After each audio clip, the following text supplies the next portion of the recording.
হামজা চৌধুরীর বাইসাইকেল গোল, হামজা চৌধুরীর জোড়া গোল। হামজা চৌধুরী যেন বনে গেলেন বাংলার লিওনেল মেসি। হামজা চৌধুরীর কাছে কাঁদলো নেপাল।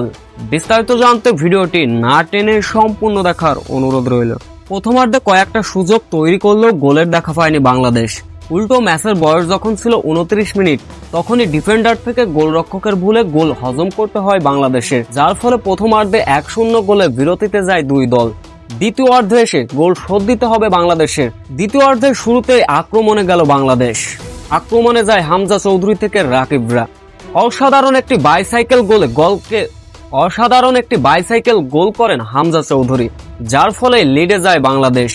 ম্যাচের বয়স তখন 3 মিনিট যেতে না যেতেই আবারও নেপালিয়ান ফুটবলাররা বাংলাদেশকে অবৈধভাবে ডি বক্সের ভিতর বাধা সৃষ্টি করলেন, যার ফলে প্লান্টি পেয়ে যায় বাংলাদেশ। প্লান্টির শটটি নিতে আসলেন হামজা চৌধুরী। হামজা চৌধুরী বনে গেলেন লিওনেল মেসি।